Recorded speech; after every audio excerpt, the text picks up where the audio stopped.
We're asking for this one. Hold on, watch. Oh yeah, hope everybody enjoyed the speaker last time, and it wasn't exactly corresponding to what we have in this class so much, but I think it was really useful, the speaker we had last time. I hope you all are here. I hope you learned a lot from it.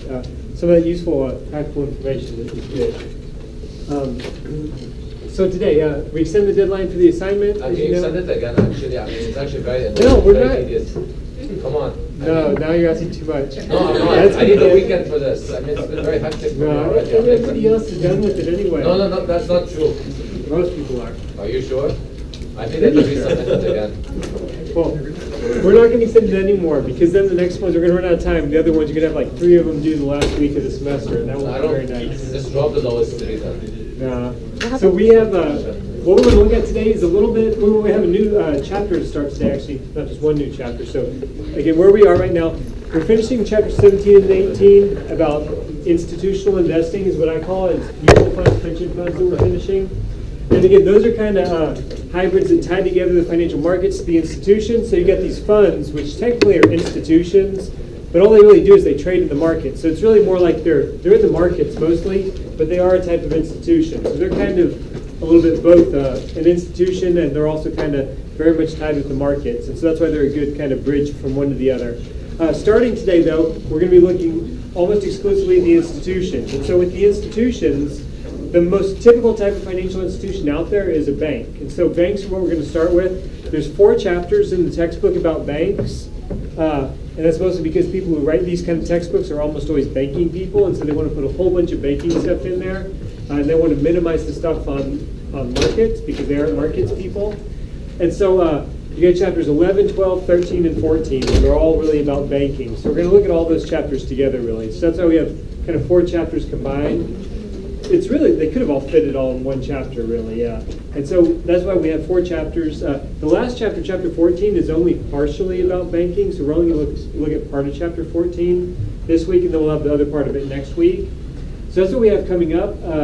But first of all, we want to finish with the institutions. And so as I was saying at the end last time, the first half of this assignment was really focused on market information, like we've had so far, getting like quotes from Yahoo Finance, quotes from the Wall Street Journal. That kind of stuff is all what is the way you get information about markets. And that's what we had for these mutual funds so far.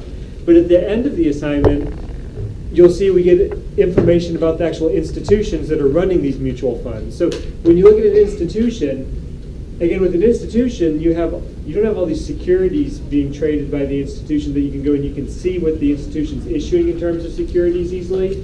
What you have instead is you have all these contracts that are loans or other types of contracts, and they're held internally by the institution. So if you want to see what that institution is doing, you actually have to go to their financial statements, which are in their annual report. So with all the institutions we're going to be looking at now, we're mostly going to be going to their annual reports and looking at their financial statements, either their financial statements or other stuff in their annual report. So now that you've mastered reading quotes on the internet and reading quotes from the Wall Street Journal, now that you're all good at that, we can move on to something new, which is looking at these annual reports. Which in one end, they're much more accounting-based because it's purely accounting information that goes in your annual reports. But we aren't so much concerned with the accounting focus on it. We're concerned with the information that here that's relevant for the financial system. And so that's what we're going to be looking at. So I want to look at a couple of those reports today to start you out with where to go in these reports to get the information that we need and what these reports are like. And again, we'll be using these ones as we go. And a lot of the ones we look at now, we'll use the same annual reports the next couple weeks for the other assignments. So once you have them, don't necessarily just delete them or get rid of them. You'll probably want to look at them again as we go. So in the mutual fund industry, we've mentioned several of these companies now that run mutual funds. We often call it the fund family. And again, because in a fund, there's different roles. You have so when you have a mutual fund itself, there's actually nobody who works for the fund, and the fund itself is almost just an empty company. All it owns is the securities. But everything that the fund does, it's actually contracted out to other companies that kind of work for the fund. And so the main one's an investment advisor. An investment advisor supplies the mutual fund manager and basically the people who decide what that fund's going to buy and sell as far as securities. Those investment advisors, they're usually supplied by a company, and those companies are asset managers or investment advisory firms, or we call them mutual fund families. Those terms kind of all mean the same thing. So sometimes we'll call it the fund family.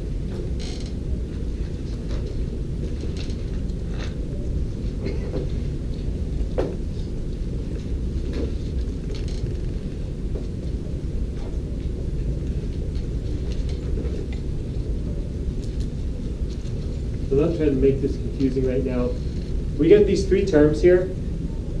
They overlap by a huge extent. So most of the time, whenever we say one of these kind of three terms, we kind of equally mean the other two. So we're usually talking about all three of these things at the same time.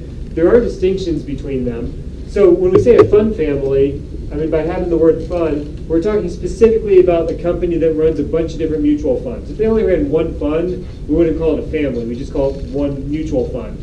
So saying it's a family implies that there's more than one mutual fund being run by the same company.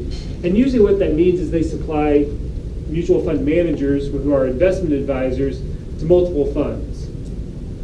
Now fund families, in order to be a fund family, they're going to do some other stuff. They're usually going to put their name on the mutual fund. So they'll call it a Fidelity fund or a Vanguard fund or whatever the name might be. And they'll do some kind of branding, they'll do advertising for those funds. And so they'll do these other services that are kind of shared between a bunch of different mutual funds. So that's kind of one aspect of it. So one of the main things the fund family provides usually are investment advisors.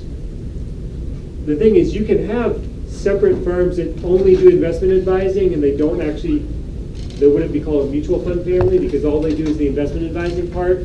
So you can have it being distinct, but usually they go together. And the whole distinction is not going to matter that much to us. I'm just saying that so you won't be confused if you see out there. Sometimes one firm calls itself a fund family and another firm might just call itself an investment advisor. They might be doing exactly the same thing, or it might be that the investment advisor is only supplying those mutual fund managers and not doing any of the other like advertising or branding or any of the other stuff that a full kind of fund family might do. And then in addition to that, you have a much wider range of firms that we'll call asset managers. Asset managers just manage money for other people. They might do it through running mutual funds, or they might do it through some totally different way. So asset managers will often, especially if you're a big asset manager, you'll probably run mutual funds, and you might yourself be a fund family, and you'll probably supply investment advisors. But you can be an asset manager and not have anything to do with mutual funds. You can be an asset manager who just serves rich individual clients, and you don't worry about mutual funds at all. A lot of asset managers are going to be affiliated with other financial institutions. So a lot of big banks all have asset managers within them who may or may not run mutual funds within the bank. Big insurance companies all have asset management divisions, which may or may not include running mutual funds as a mutual fund family. Big investment banks all have asset management divisions. So asset managers can be with any kind of big financial institution, and they may or may not overlap with running a mutual fund family.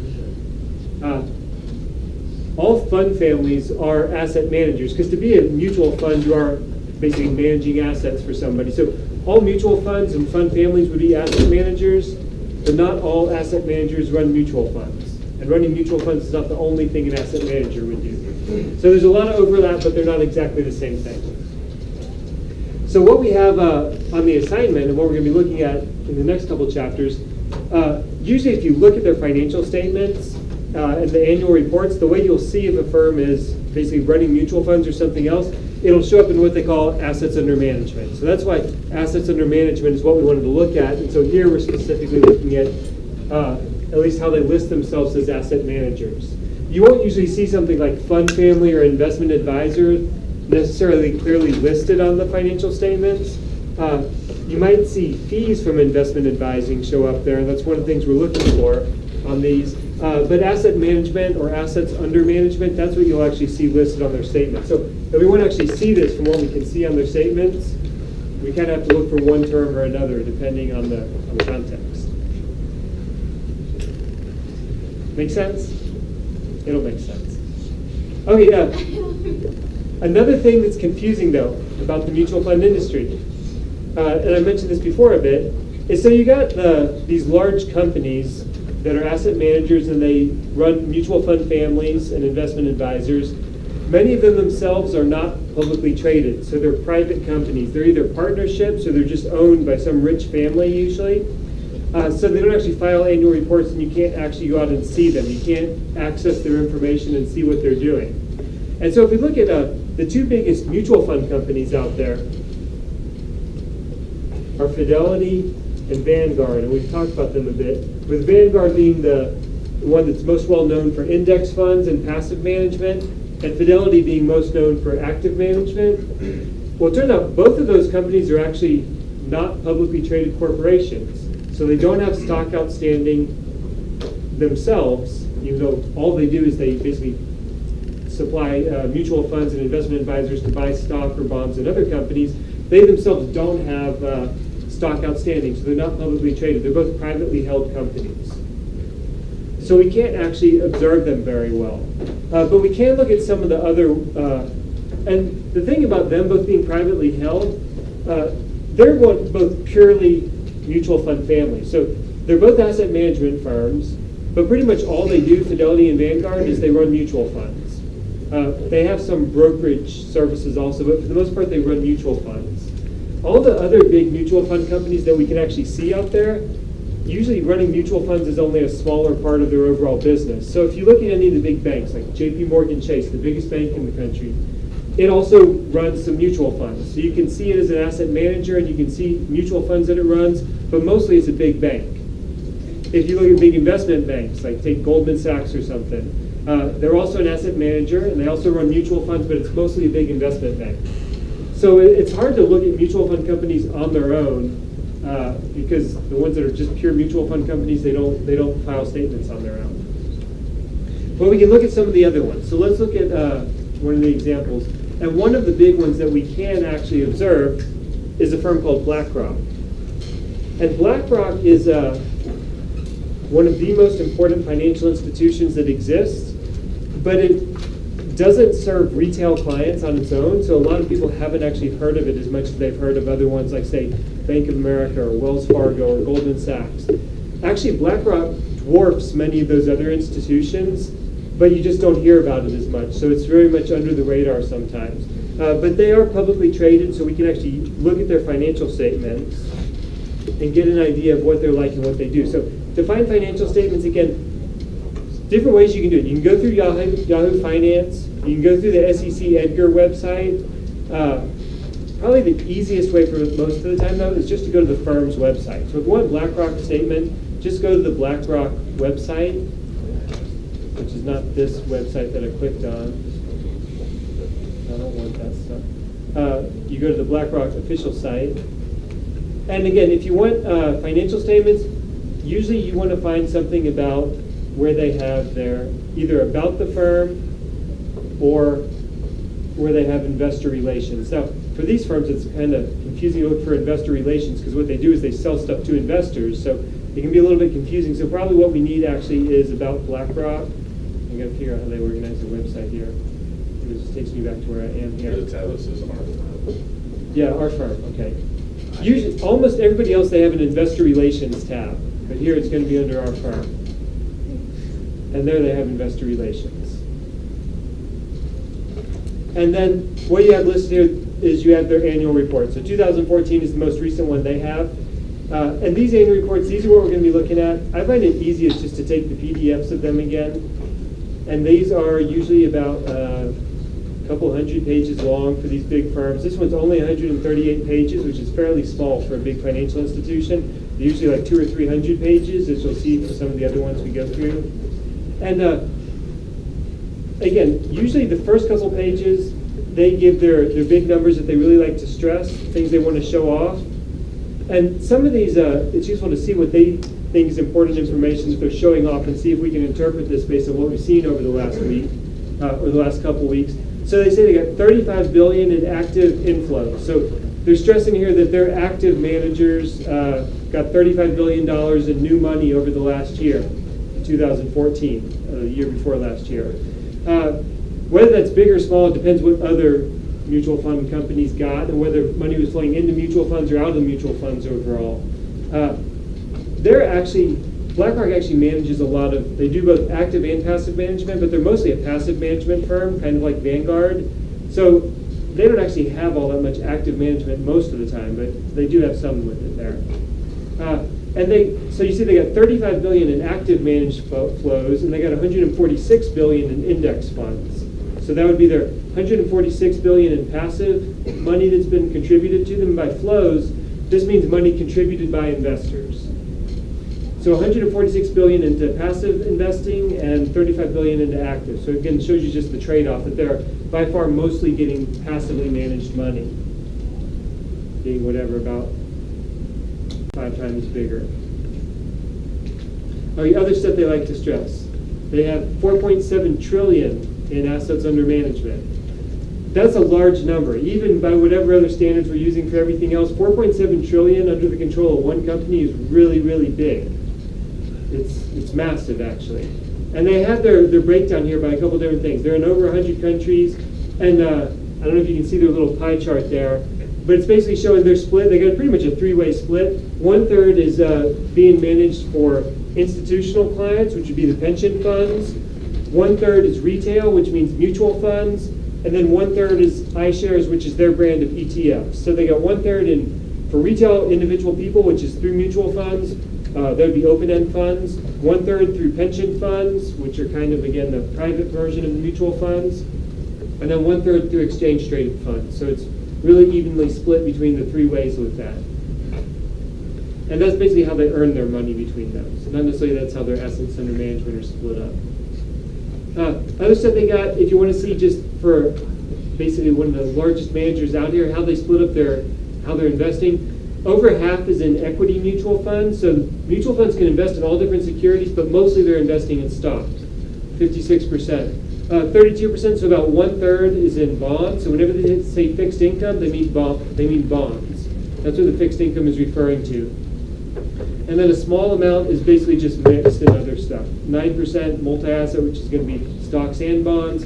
And then 3%, the alternatives, that's probably stuff like commodity type funds and these other ones that aren't really stocks or bonds. They got a whole bunch of people. They got basically new ETFs they're issuing all the time. That's mostly what their new products are. They got a bunch of different countries, a bunch of employees, so that stuff's all not surprising. They got one thing here that's just kind of interesting to know about. It's kind of extra trivia. They got these couple pages here about what they call Aladdin. And what is this Aladdin they talk about? This is one of those interesting things in the finance industry. So, Is it a software program? yeah, it's their artificial intelligence software that BlackRock came up with. And it's not so much that it's just, every financial firm has their little way their mutual fund managers can cheat on what stocks they buy and sell because they got some kind of little program that hints to them what's a good buy and what's a bad buy and stuff like that. BlackRock's Aladdin is like the king of all these artificial intelligence software programs. They give advice to investment professionals because it's really complicated and it's really massive and it's really pervasive in the industry, actually. As they're saying here, it's used by 20,000 plus users. That means there's roughly 20,000 mutual fund managers out there who use this Aladdin software to decide what stocks to buy and sell. Well, there's only like 22,000 mutual fund managers in the world. So it means pretty much all of them use this software. And this software, it doesn't necessarily require them to buy and sell stock, but it very much nudges them in the direction that this Aladdin software says they should go in buying and selling stuff. So it's really pervasive out there in the financial industry. And if you look at how much money they're managing, BlackRock again manages $4.7 trillion in assets on their own. That's all run with this Aladdin software. And then they license this out to basically all the other mutual fund companies, not just in the US, but worldwide. So it's not just BlackRock that's using all this software here. It's basically running the software for all the other firms out there. And if you look at the number of users and the number of assets under management, they actually have close to $10 trillion in assets under management being decided by this Aladdin software. So, and that's basically the majority of all the money in the world that's being decided by this software. So there's some geeks in a basement someplace in BlackRock's building that are writing the code for this, and they're basically running the entire show everywhere. At least their software is deciding what to buy and what to sell everywhere. It's kind of a scary thing, and regulators haven't really figured this out yet. And as soon as they do, they'll really freak out about it probably, and they'll want to pass a bunch of laws to make it stop. And they've been through all that before. Aladdin goes through all its different variations. It was whatever. It was Genesis. It was Skynet. It was everything before it was Aladdin. And you can't really shut it down because then it'll take over. Anyway, that's just speculating about it. But it's an interesting little thing, and you can get 1 or 2 pages of information here in their annual report about it. But if you like cool conspiracies with the whole system and stuff, you can read more about Aladdin. So they give other information here, but most of the stuff we actually need from these statements is going to be at the end. It's not the very end, but we generally want their income statement and balance sheet. And so the income statement and balance sheet, if we went through the table of contents here, we would see where they are. And I want to get to their statements, which I was having trouble finding on there. And theirs is actually hard to read because they got this 2-page PDF, so they won't put it on 1 page easily.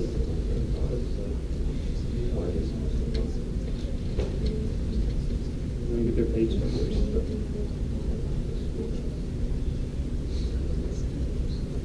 What you want is the consolidated income statements and consolidated balance sheets, so the things that we need, and that's going to be page 58 there.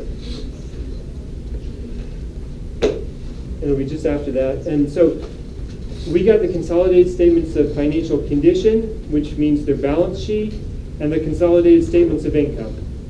Now the thing about a lot of financial institutions, depending on the institution, sometimes it is their balance sheet that's interesting to see what they actually hold and how they fund themselves. Other times it's their income statement that's interesting to see how they make their money. And the distinction is usually if it's a financial institution that actually trades on its own account, meaning it has its own money that it's basically using, then you care about the balance sheet. And that would apply for banks, probably insurance companies, and banks is who that would apply for mostly, and possibly trading firms. If they're basically managing other people's money, then you care about the income statement. So if you look at BlackRock, their balance sheet is not going to be all very informative because even though they manage $4.7 trillion, none of that's BlackRock's money. It is all money that belongs to other people. So they don't actually have that much of their own money being managed, and so it doesn't show up on their balance sheet. So if you look at their balance sheet, it's actually fairly small. They have $239 billion in assets, which compared to $4.7 trillion is small. And actually of that, the one thing that makes up more than half of it, they got $161 billion in what we call separate accounts, and we'll look at that more as we go. That's basically just sort of private mutual funds. Mutual funds that are just held, they're not called a mutual fund, but it basically operates the same way. So you get rid of that, they don't really have all that many assets like compared to another large financial institution. So if we want to see what they're actually doing to make their money, we need to look at their income statement to see where their money comes from, what they're doing actually. And for a firm like this, if you look at where their money's coming from, the first item they have there, $6.7 billion, or if you take it together, $9.5 billion, it's investment advisory, which means they're basically supplying investment advisors to mutual funds. That's the main thing they do, and that's how they're earning pretty much all of their revenue. They have $11 billion in revenue, and they're getting $9.5 billion from investment advising. So that's what they do. That's it pretty much. So it's purely a company that's basically running mutual funds from what they have on their income statement there. And that's one of the items we'll be looking for when we look at these asset managers as we go here.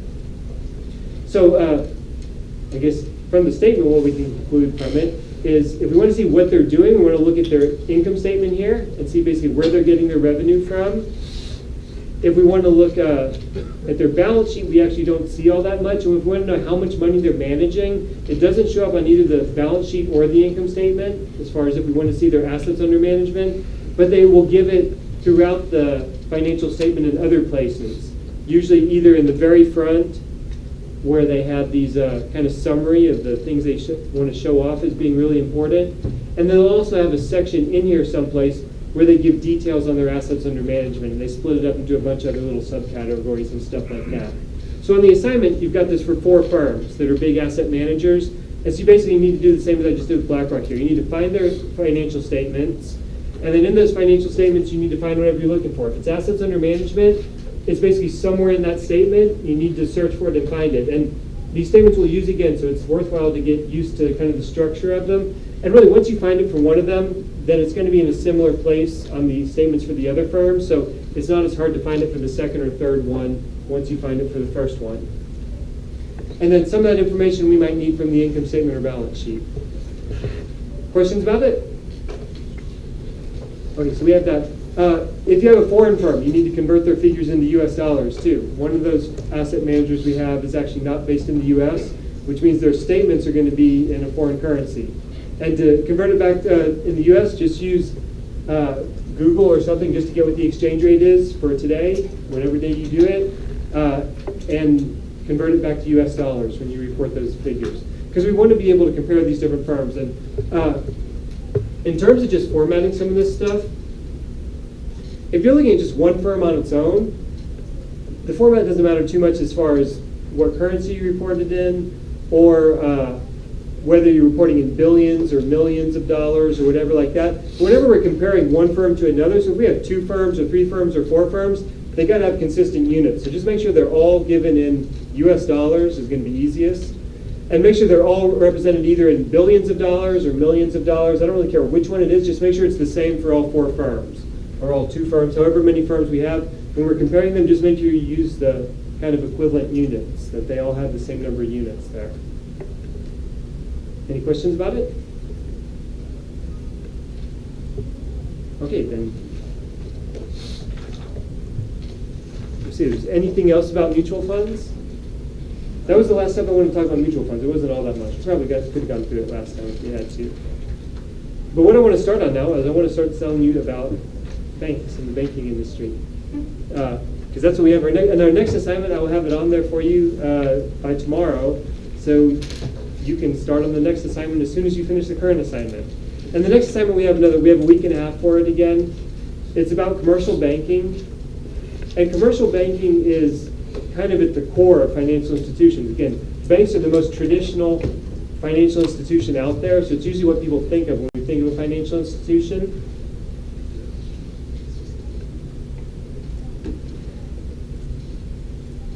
But before we talk about commercial banking, let's first of all clarify there's a lot of different types of banks out there. Just to say something is a bank or to talk about banking, it's vague. There's a lot of different things we could mean. We have commercial banks.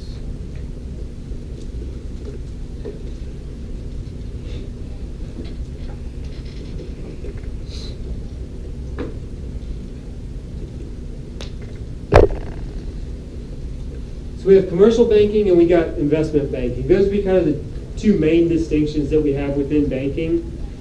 So first we're going to talk about commercial banking, then we're going to come back to investment banking afterwards.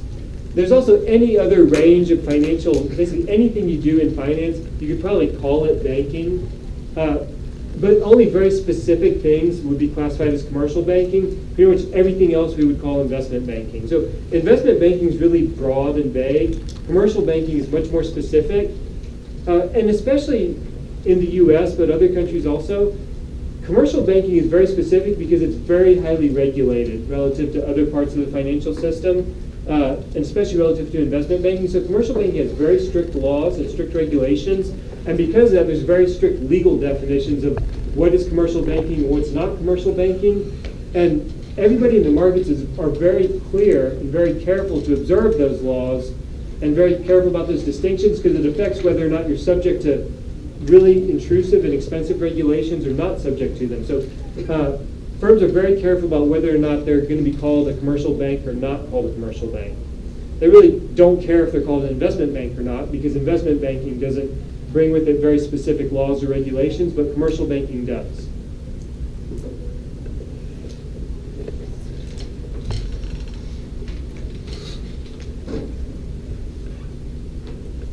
Okay, so 2 main ideas behind commercial banking.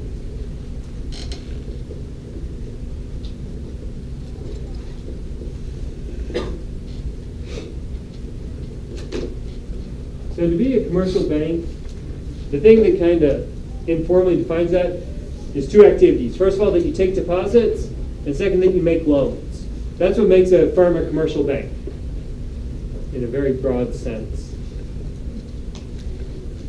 Now, as far as why commercial banks are so heavily regulated and why they're so important to the economy, it kind of differs between these two things. Taking deposits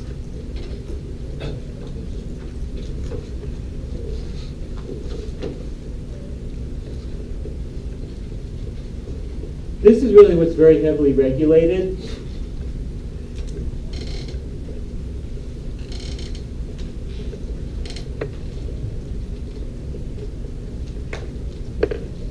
Whereas making loans is actually what's really important for the economy. And kind of because commercial banks kind of do both of these, there's government interest in them on both sides, on both the taking deposit side and the making loans side. Now, taking deposits is very heavily regulated because it affects a large number of people. So not everybody necessarily gets big loans from a bank. It tends to be either rich individuals who get big loans, or it tends to be businesses that mostly get big loans. And in the modern world, it tends to be homeowners. When people buy a house, they get a big loan for a home mortgage. But overall, there's a far larger number of people who have deposits with banks. So the deposit-taking function of a bank, it just touches a large number of people. And because of that, in a democracy like the US, where those people are voters, they're very concerned about the safety of their deposits. And that's why the deposit side is so heavily regulated, because it really touches the citizens and the voters in a country very much. So it's very heavily regulated. Now, making loans is actually probably more important for the economy than the taking deposit side, but making loans is not necessarily as heavily regulated because it doesn't touch the average individual person as much as the deposit-taking side is. So you kind of have different types of regulation that apply to banks, and some of those regulations apply to deposits, and some apply to lending. And the motivations and kind of justifications for them are different between the two. Now, on a firm's financial statements, we can see each of these. If we look at very much at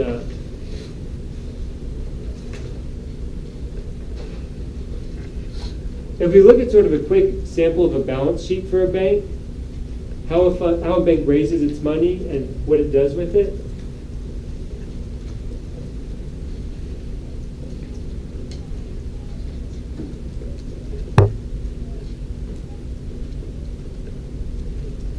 A bank will have two main types of assets. Its short-term assets are cash, its long-term assets are loans. So for a bank, a loan is an asset. For anybody else in the economy, a loan tends to be a liability. That's usually what we think of as liabilities, money that you owe.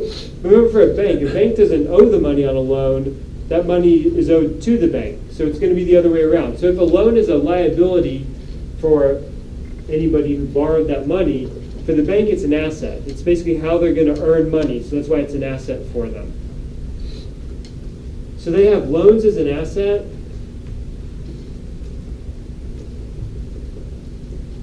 And then their liabilities for the bank, those are what the deposits are. So deposits are the main source of liabilities for a bank. And then they also will have equity.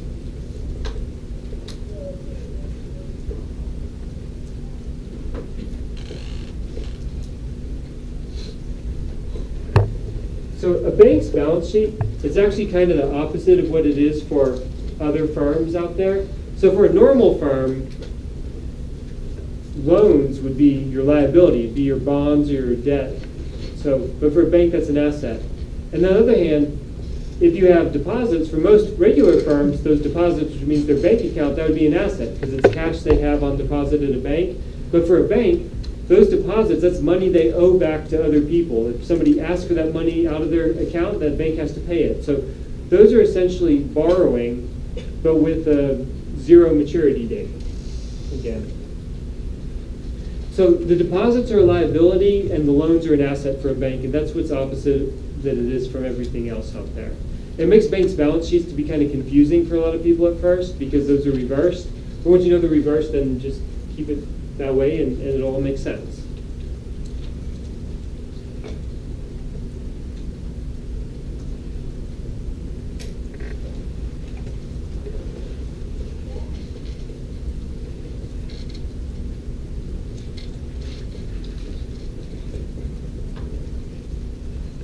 So there was a time prior to the 1930s where deposits were essentially unregulated in the U.S. And what happened is it was not uncommon for banks to be unable to pay back customers' deposits. And when that happened, everybody would run down to the bank and try to get their money out, and they wouldn't all be able to get it, and the bank would collapse, and that's what we call a run on the bank. It was extremely chaotic and destructive for the whole financial system, and especially for the individual people. It was bad for everybody. So eventually, in the 1930s, during the Great Depression, there came a pretty strong consensus that the government had to step in and solve this problem. And so what we had created was the FDIC, the Federal Deposit Insurance Corporation.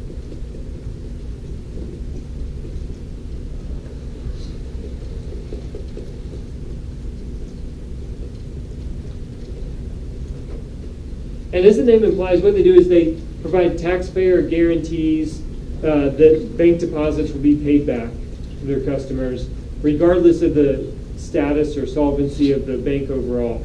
So if a bank cannot pay back the depositors when they ask for their money, then the federal U.S. government will pay them back, and taxpayers will eventually pay the bill if they have to for that. So the FDIC, they don't want taxpayers to have to be on the hook for this and pay for this. So they basically are given the authority to regulate banks, basically to check that banks are acting responsibly.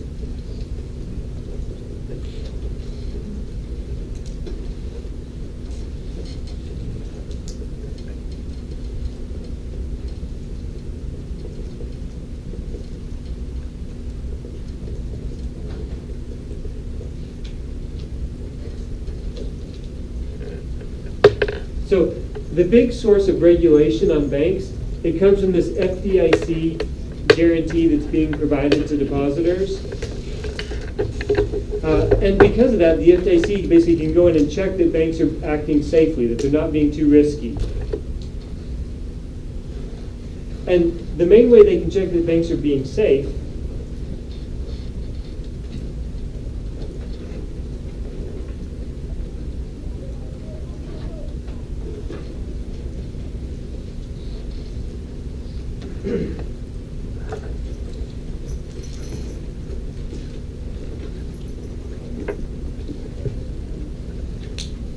basically what they're doing is they're checking that the banks are not making risky loans. So from the FDIC's perspective, if they want to keep banks as safe as possible, then they actually want them to make probably as few and as safest loans as possible. They don't want them to lose money on loans at all. Actually, what the FDIC would really like is if the banks didn't lend money at all, they just kept all that money in cash. If they kept it all in cash, then they'd never have risk of losing anything on a loan, and all the depositors would be perfectly safe, and they would never have to be bailed out or anything like that. And so the FDIC really doesn't want banks to do anything risky or extensive in terms of their lending business. And their job is to make sure that banks stay safe. So that's what the FDIC wants to do. They want to make sure banks stay safe and sound. And they can basically go in, and the FDIC inspects banks, so they can send FDIC accountants in there, and they can look at the bank's books basically whenever they want to, and the bank has to show them whatever kind of financial information the FDIC asks for. And this is really intrusive because this doesn't exist for any other industry. If you're a manufacturing firm, or if you're any other kind of financial institution, even if you're an insurance company or if you're an investment bank, they can't just send government inspectors in there to look at your books for no reason. I mean, if they have maybe a warrant from a judge, like a search warrant, because there's some kind of criminal activity, they could get a warrant to do that, but they can't just go in whenever they want and ask to see all your books and your finances. That doesn't exist anywhere else in the economy except for commercial banks. So this is like a really big intrusive regulation. It's a huge government role in the commercial banking industry that they can do this. So the FDIC can basically supervise and regulate the safety of banks. And basically what the FDIC wants to do is they want to suppress and control these lending to keep the lending super safe so that depositors always have enough money to get paid back.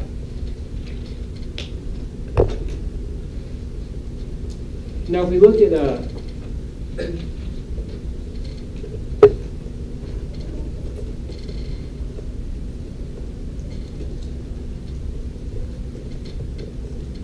basically, when we look then at the other side, at the lending side, so the FDIC, directly, they're supposed to regulate the deposit side, but by regulating the deposit side, they need to check that the loans are not too risky. So they end up regulating the lending side as well.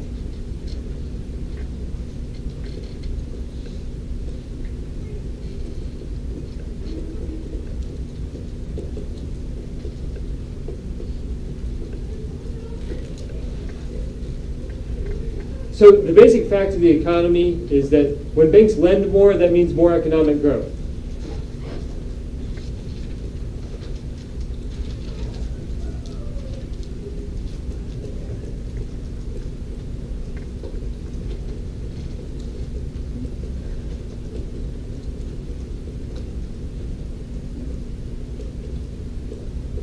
So in this sense, the government has an incentive to encourage lending. So basically, what you end up with is you got these two conflicting motivations for the government in terms of regulating. On one hand, the FDIC wants to minimize lending because it wants banks to stay as safe as possible. On the other hand, if you want the economy to grow, you want banks to lend more. By lending more, basically it means they're going to, since the first people they lend to are the safest, whenever they're going to lend more, it means lending on more risky loans or to borrowers who are less safe. So you have certain branches of the government encouraging banks to lend more to more risky borrowers in order to have more economic growth. On the other hand, you have the FDIC that wants to always kind of rein back bank lending to make banks safer. And you really saw this like in the last decade after the financial crisis of 2006 to 2008. I don't know, sometimes politicians just didn't understand this, or they did and they just, one day they would go out on TV saying banks are not lending nearly enough, we need to force banks to lend more. And then the same politician the next day would go out and say, banks are too risky, they have to be safer, we need to make them safer, and by making them safer, what you mean is they have to lend less. And so you have these completely contradictory kind of messages out there. And actually the laws being passed are also just as contradictory. One law will say, basically be there to make banks safer by restricting who they can lend to and how much they can lend.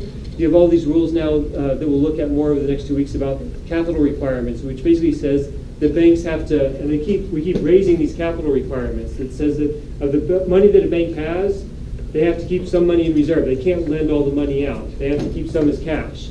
And on the other hand, we have all these other laws saying that banks have to lend out as much as they can, that they can't keep money back holding in reserve. They have too much cash on hand. They need to lend that money out to get the economy growing.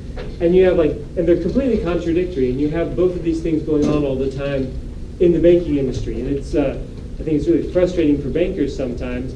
But it's good to be aware of it and see how it kind of plays out here when you look at how a bank is run. So a lot of the way banks are run is kind of address these two contradictory types of orders that they're getting from the government.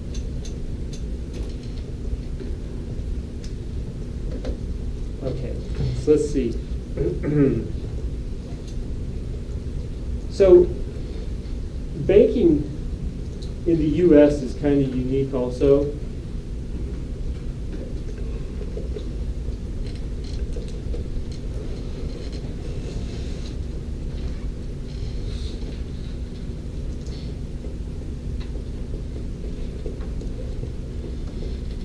So you can take deposits and you can make loans.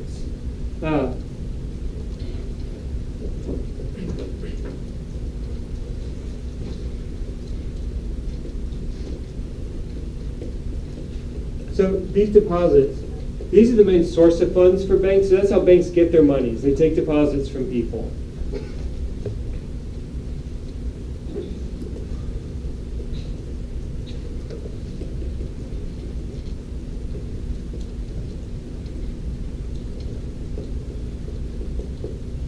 Now, because the FDIC ensures that deposits are safe,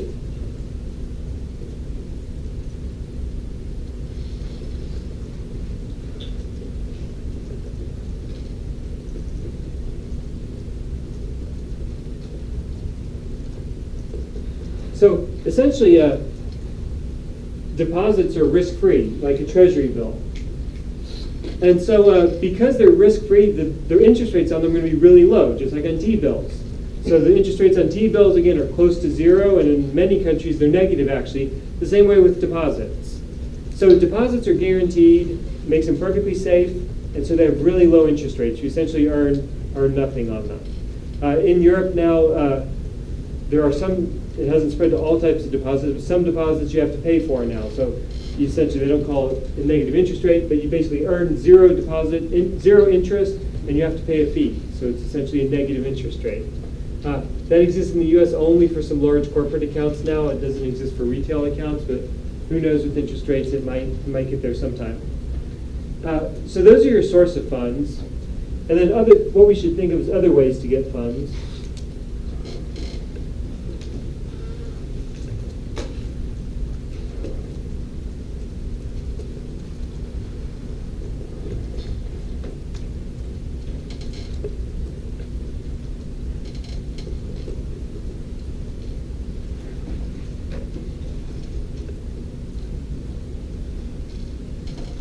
So the two main other ways that banks can get funding, so they can get cash that they can use then to go and make loans, is they can basically issue other types of debt, either long-term debt, which would be bonds, or short-term debt, which would be commercial paper.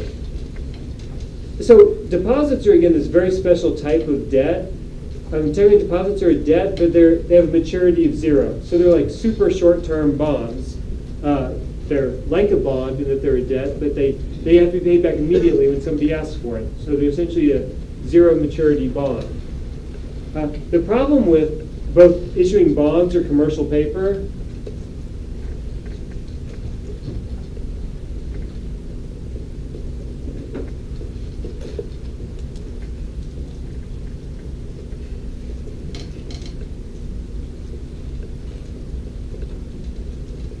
is that these other sources, they are going to have higher yields than deposits, which for an investor that might be okay, but for a bank, they don't want to pay higher yield. They want to pay nothing when they get money. They want to pay the low rates, because this is money that the bank has to pay. So they don't want to have higher yield. So issuing bonds or issuing commercial paper is not very attractive for a bank because they have to pay more to do that. So they're going to earn less then. For an investor, if they wanted to get those higher yields, and they wouldn't necessarily have to buy those things from a bank. They could go out anywhere in the bond market and buy bonds from any firm out there. It doesn't really have to be from a bank.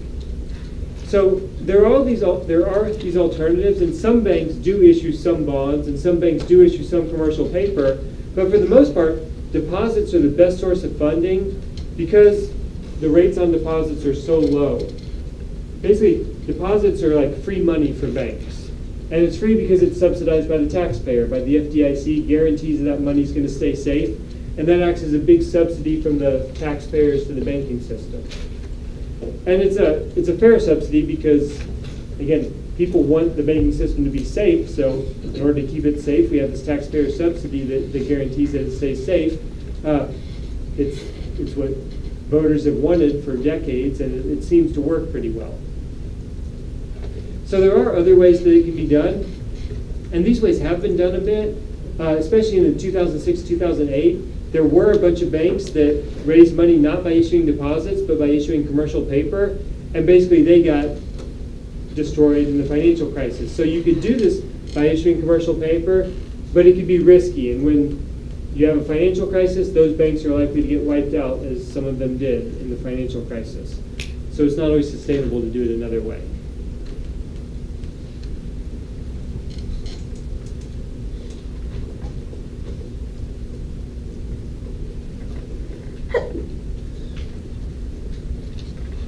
And so the way banks use funds is they make loans.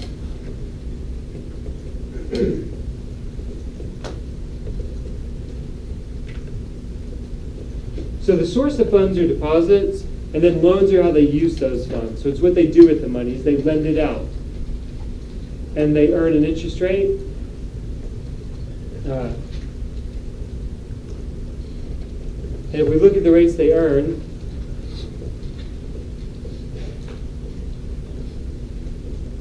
so the deposit rate,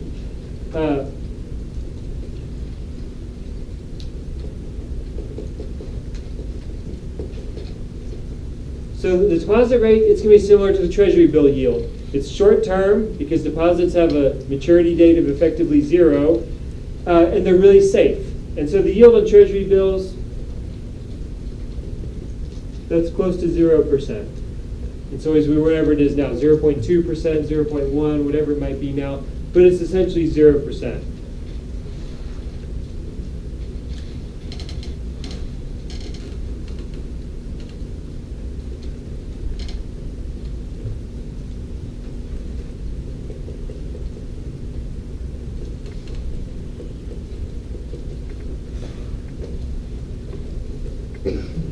And so what they earn then on their loans, since they're lending long-term, most bank loans are a lot longer than the 3 months that you have for treasury bills.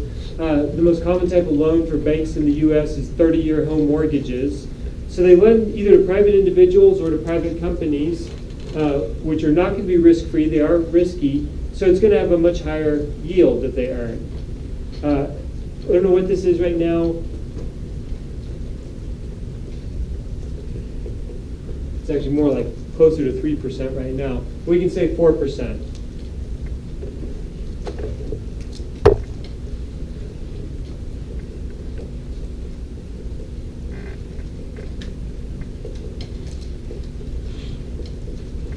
And so the way banks profit is from the spread in between these two rates. That's what that word is, spread.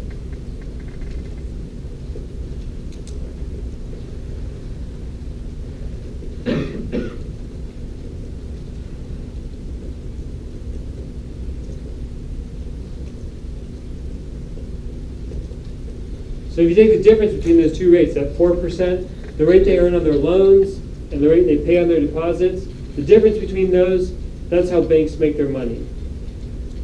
And there's a lot of different ways you can estimate that because you can't actually observe it directly because you don't see the rate on all the loans. Again, because loans are held internally by the bank, you can't actually observe them directly. You'd have to look through the bank's annual report to get an idea of what they charge on average for a typical loan. And then the rate they pay on deposits you also don't see because that's every individual customer. It's kind of a private contract with them and you don't observe it directly. And so the difference between that's where bank profitability comes from. And when interest rates are really low for a long time like they are now, that spread actually gets a lot smaller, and so banks have much lower profits. When interest rates go up, that spread will increase then and they get more profitable. And right now, interest rates have been low for a long time, so banks' profits from this have been really low for many years right now. And when banks' profits are really low from this, they got to find other ways to make money.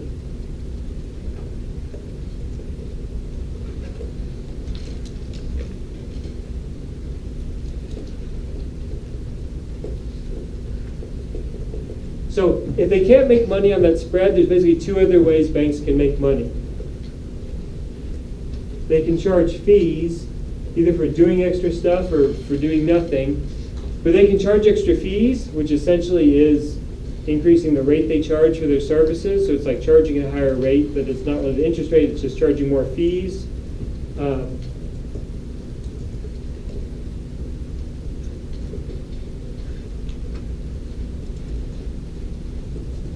Or they can make riskier loans in which they charge higher interest rates.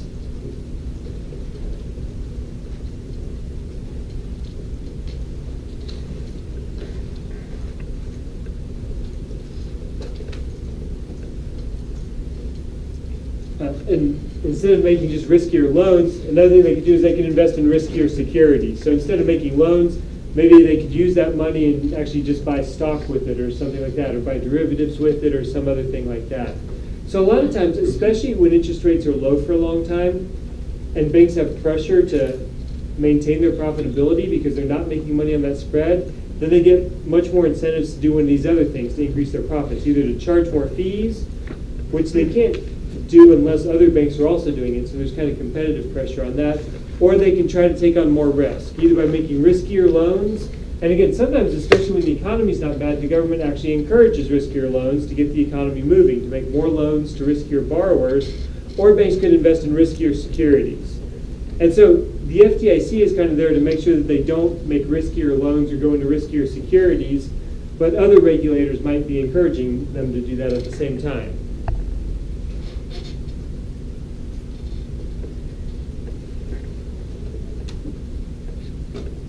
Questions about any of that?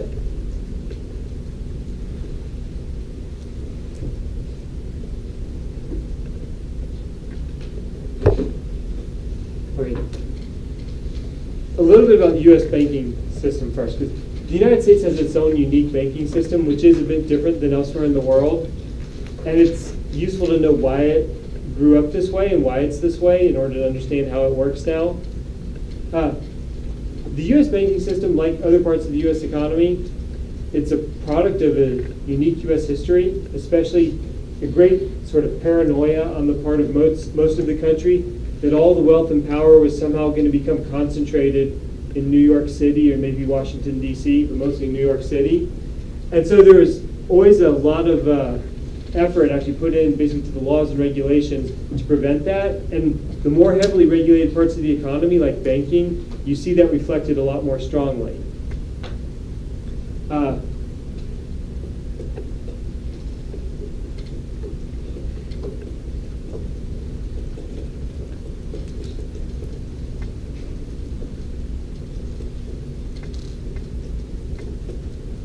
So U.S. banks were restricted in terms of geographically. Basically, U.S. banks were forced to remain small.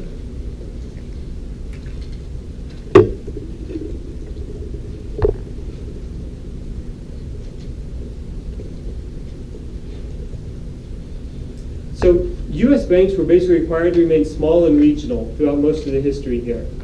And it's only in the last 20 years that these restrictions have been lifted, not even 20 years now, but since the late 90s really. And again, this was basically a fear that Wall Street was going to control everything if you let New York banks take over the whole country. So basically, most states had restrictions that only banks from within the state were allowed to operate there for most of the activities. And so every state had its own little state banking system, and in some states it was by county, that only banks from within the county were allowed to do a lot of lending business within that county. It meant the U.S. has thousands and thousands of small regional banks that you just don't have in other countries. So in most other countries, you'll see, again, there's 3 or 4 big banks that dominate the whole country. In the U.S., you have thousands of small banks everywhere.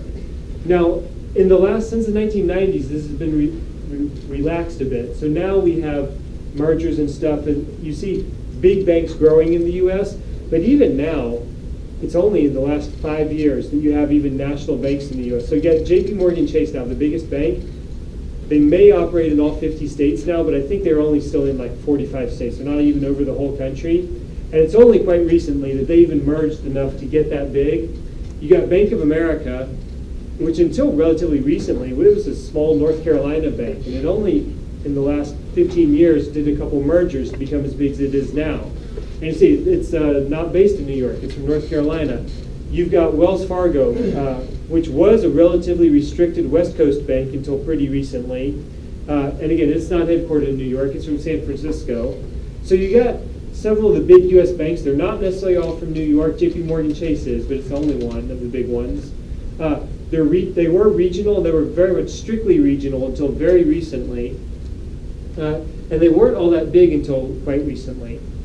That's very different than if you look at other countries. If you look at the banks from China, Japan, or Europe, they tend to be massive, and they're headquartered in the main city, and they basically dominate their home countries.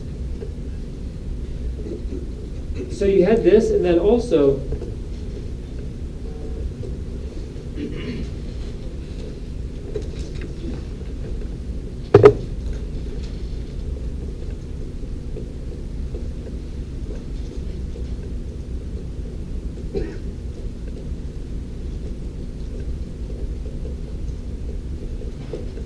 is that in the U.S., since the 1930s, U.S. commercial banks were not allowed to do any investment banking.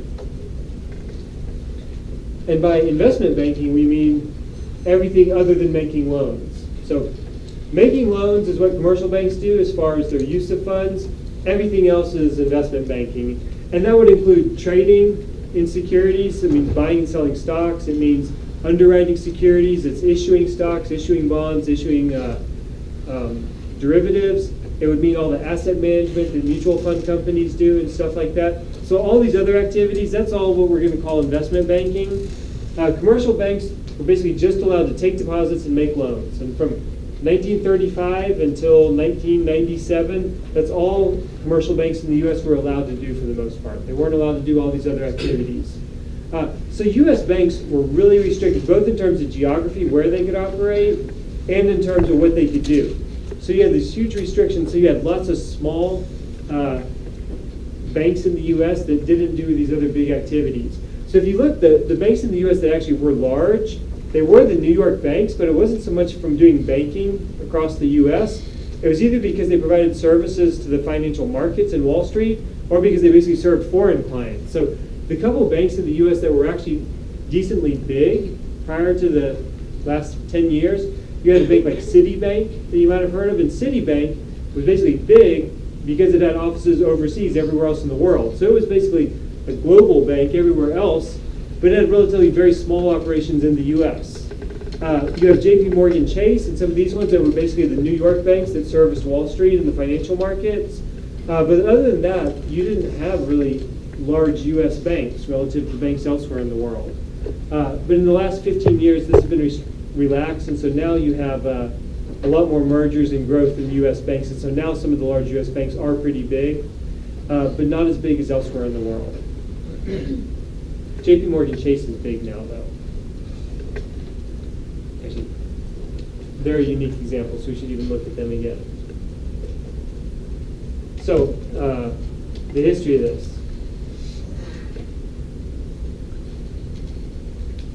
Prior to, okay, so there was this guy, J.P. Morgan.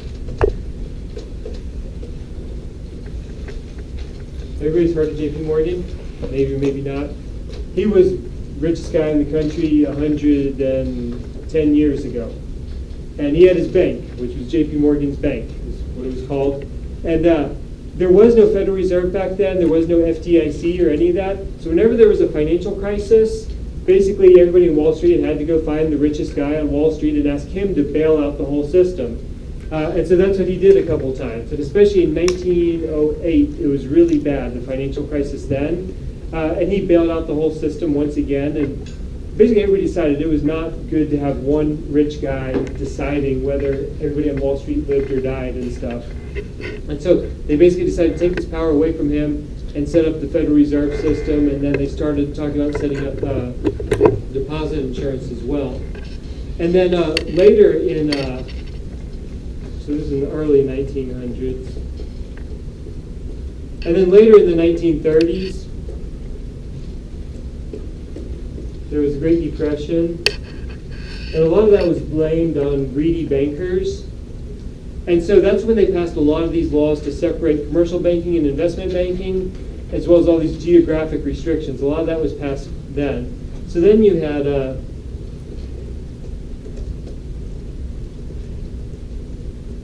J.P. Morgan Bank split into two parts. You had this J.P. Morgan commercial bank, and then you had what became Morgan Stanley, which was the investment banking half of it.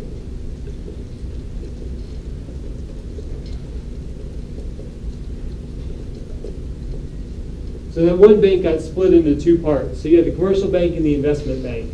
And then only in the last 15 years, they've now said that commercial banks and investment banks can merge and they can get back together a bit.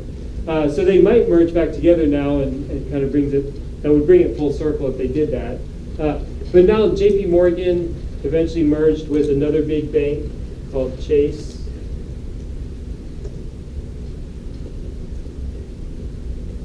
So now we got J.P. Morgan Chase. That's the largest commercial bank.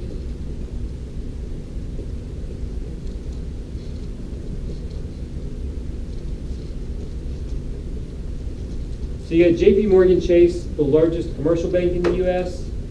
And then you still have Morgan Stanley, which is the second largest investment bank after Goldman Sachs. So they still kind of dominate there, but they're separate now. And the reason they were separated is because of this restriction between commercial banking and investment banking. And so you'll see that. And so since J.P. Morgan Chase is the largest commercial bank in the country, we're going to look at them a lot for these different parts that we have for the next parts of these institutions that we consider now. And so they're a large commercial bank. They also do a lot of asset management. So you can see how much they do for asset management in our assignment. They also do investment banking now, since they're allowed to do that again. So they also do a lot of investment banking now. So you'll see them doing a bit of everything. But they're one of the big players out there like that.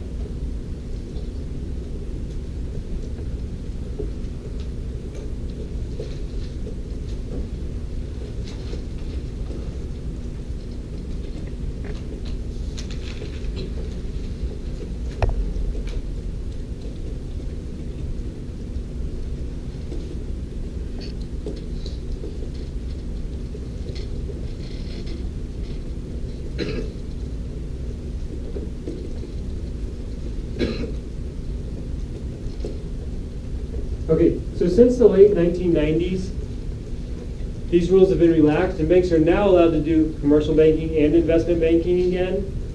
But it's a really slow process, and it's kind of complicated and highly regulated. You got to get a lot of permissions from the government to do both of these things. And basically, the idea is you got to set up what's called a. And this is going to be. You got to have a parent company called a bank holding company, so a BHC. So you got to have one parent company called a bank holding company, and then it can have subsidiaries.